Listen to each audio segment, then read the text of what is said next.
On the 21st of June, 50 riders set off from John O Groats at 4 o'clock in the morning on bikes that cost no more than £600 to buy, and rode them all the way up to Land's End. Along the way there are pit stops, and MyMoto Derbyshire has run pit stop 2 for the last 2 years. So I thought it'd be cool to film some of these crazy looking bikes. The people who ride them dress them up with stickers and make them look quite fancy. Some are really nice bikes, to be fair, and some are absolute sheds. And that's kind of one of the enjoyable things about it, is seeing these different bikes and really hoping for all the riders that they're going to make it up to John O Groats. I mean, when I did the Scotland trip, we rode from Manchester up to Inverness, 450 miles, and I was sore by the time I got to there. They're doing 1,000 miles, 24 hours, no motorways. So whilst I helped out at pit stop 2 at Derbyshire, I did a little video, filmed some of the bikes coming and going, and did a couple of interviews so you get a better idea of the event and these incredible people who enter into it.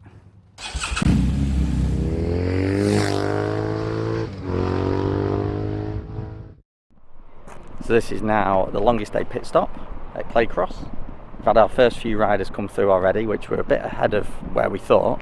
We've got Dan Mills in at the minute. He's basically just taking a moment to get a drink because it is boiling today, absolutely boiling. And then we've got Phil Yule, who is due to arrive any second, so we'll keep an eye out for him.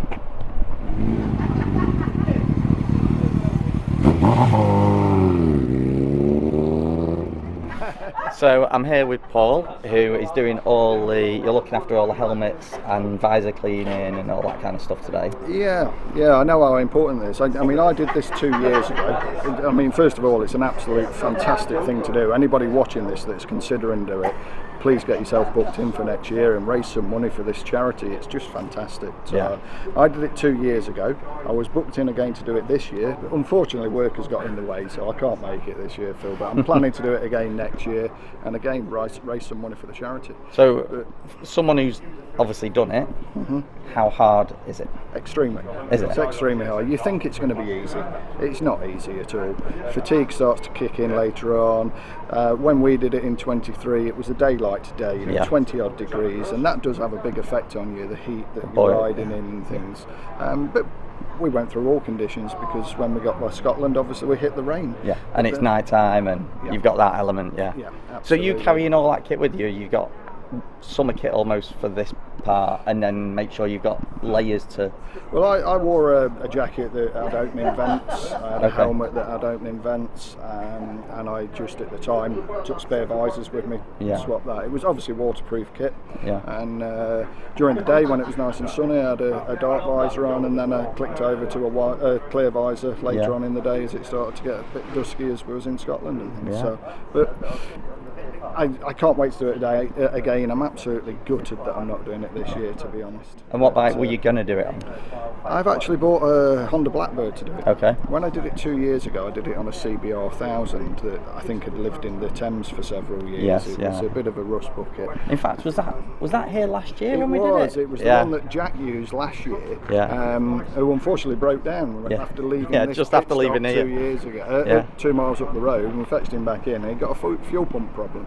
So we bypassed the fuel pump, and then he had no problems, and the rest of the time up in Scotland, no problem at all. So I did consider buying that bike back to do it again. And change your machine, go for something a little bit more modern, I suppose. Well, yeah, just a little bit. I mean, it is still, it's a 1998 bike, the Blackbird, so it's still an old bike. But you're on to fuel injection with that? No. Oh no, is it carburetted? Wow, okay. It's one of the early ones. But and here we go. We have another rider coming in. So let's have a look.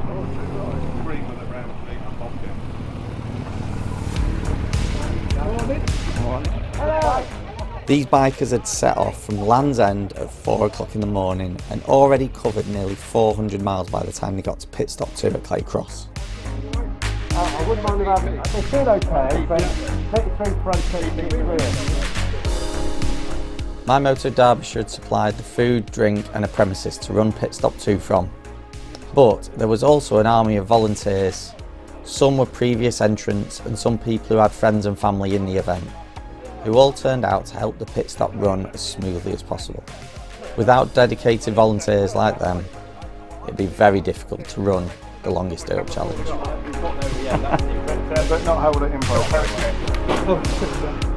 Very technical. He found it off.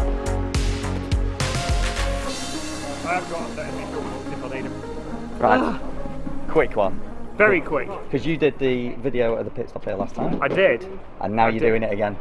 Yes, on a pink CB500, which is surprisingly good little bike. Not the most comfortable thing, but it's doing all right. Bulletproof engines, that's the key, isn't it? I have been told that, so when I get up past most of the really bad speed limits, and it basically turns into a track day, that's having it like a CB500 race bike. Yeah. Under the facade of pink vinyl. Exactly, nobody will expect that to be doing 130 mile an hour, will they? Yeah. I mean, I'm not expecting it to do it, Yeah. so no, it's a good little thing. Yeah. And it's doing the job perfectly today. I just need to mix some drink up, and are we going to see a video on your channel of this? you will do. Yes, so. I'm actually going to get my camera out in about 30 seconds and do a piece. Brilliant. So, Yeah. no, it'll be good. Well, good luck. Well, thank you very much. Cheers. The method and it's management. Turn up two straight. And then there's Callum Turner going to Alpha. A company called Bike Track had supplied each entrant with their own tracker, which meant at each pit stop we could see who was due to arrive, who was at the pit stop and who had left, and we could also see the progress being made by all the riders throughout the day. Having that ability to track the bikes also increased the level of safety with the event. If someone broke down, we were able to then get in touch with them and check they were okay or pick them up if needed.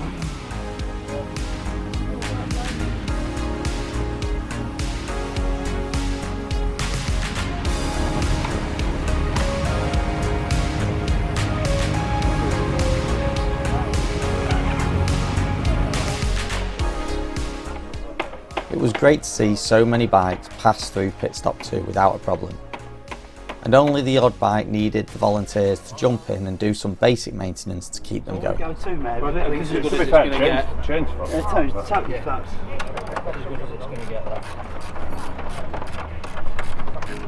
What we've done was bang some more lube on it. So we had the first riders coming through about 10 o'clock for the very first one. And I think we've got about 20 riders left, but a few have broken down on the way and are going to miss this pit stop. But it's hot.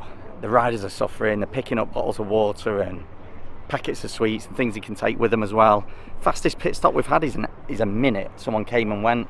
Slowest one we've had so far was 50 minutes, which is a bit long to be honest. When you've got 5 pit stops, you haven't got time to spend an hour at each.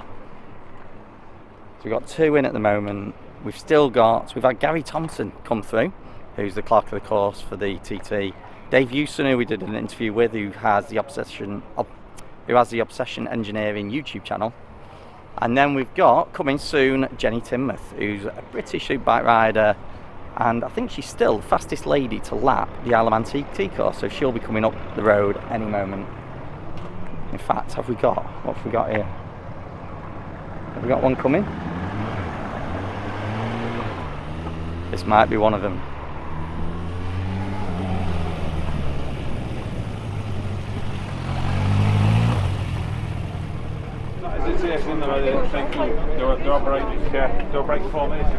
Well, when you went, I was like, This bike is called Albert, and it's done the longest day up run numerous times.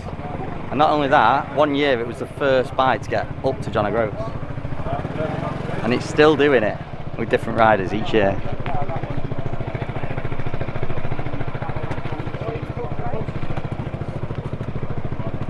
Diversion, and I let him go in front for a bit, and I went next to him, went like that, and he literally did the same, and it didn't make any difference. He was stuck at about 40-45 miles an hour.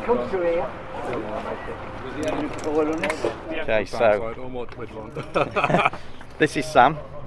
You've just rolled in on a Kawasaki GPZ 305. A GPZ 305, which it looks brilliant. You wouldn't think that could do this kind of mileage in one day. I'll tell you what, it's actually been surprisingly comfortable. Yeah. First leg to Exeter, that was pretty grim. My arse was hurting, my wrist was hurting. As soon as we got past Exeter, it's not been too bad. It's been alright. Yeah, done two fuel stops. You went so far? Yeah, 2 fuel stops. One run out. Yeah, scooter run out of fuel, but no, it's doing alright. So what's motivated you to enter this and do it? The sort of cancer research side of it. Me and my dad wanted to do this literally 10 years ago. We first found out about it. I was 20 at the time, just lost my granddad to cancer like the year prior. Yeah. And it's always been one of those I wanted to tick off. Yeah. And got the GPZ last year. My wife kind of found me a way to get one because she'd done a CVT. And I was like, right, I've got the bike. I was like, this next year's the year. Yeah. So, brilliant. It seems to be generally the story that someone's had an experience in the family, and that motivates them to do it. Yeah. So it's good to that's. And how are you finding it? The next leg is the one I've been dreading all day. Right, it's going to be hot. The bike's air cooled. I'm more worried about the bike. As soon as I get to P3, then you're flying. Yeah, you're heading for Scotland. I know we're only at halfway point. at that point, but then it's kind of that's the new territory. Not been up that far. This is the built-up section, isn't it? Getting through past Devon up to here, and then away up to into the peak. So, well, good luck. Thank you very much. Trip, and we'll keep an eye out for your shirt on the social media. Cheers, thank you.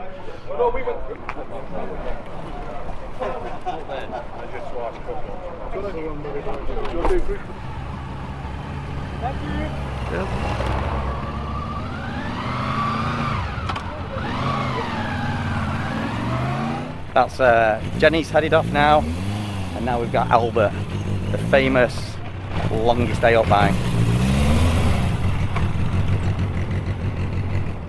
Looks like we've got pretty much everyone through. I think we've got about 5 more riders who are still in it, and then we've got a few breakdowns who aren't going to be turning up. So we're just getting a list of names who we're not expecting to come through. We'll get these guys packed up, wait for the last few, and then that's it. They're all off on the way, and it'll be late on tonight and tomorrow morning that they start arriving up at John O Groats. As it turns out, once they left pit stop 2, they carried on up north, and unfortunately just before Inverness, 40-ish of the bikes was stopped because a truck had gone off the road and they were trying to recover it. And there is no such thing as a diversion in Scotland. It's such a wide expanse that diversions are just miles and miles and miles. So they were left to their own devices. I think they grouped up. It was 8 o'clock in the morning by the time the last rider had made it in, which that's a 28-hour ride. The Cancer Research UK charity page is still running. If you want to make a donation, then please do. They've already raised over, I think they've raised about £120,000 already, including gift aid, which is astonishing. There is also a Longest Day Up Challenge Facebook page, Instagram. If you are interested in entering, then contact them via the social media pages. It's a guy called John McAvoy who runs it. If you haven't already seen, we did an interview with John McAvoy recently about the Longest Day Up Challenge, how it came about, some of the craziest stories from it. Well worth a watch, so go and have a look at that. And if you'd like to see more of how the whole ride went, start to finish, then go to the Obsession Engineering YouTube channel, because Dave Hewson, who entered, and who we've done an interview with on here, he has done a full video on it. Not only looking at the bikes before they set off, and how crazy they look, but he's also done a video of the trip, so go and check that out. My dad actually passed away from cancer, and that Yamaha diversion I've ridden on this channel was one of his bikes. Technically, because he left it to me, I didn't even pay £600 for it. And I've toyed with the idea for quite a while of entering the Longest Day Up Challenge. But I just don't know.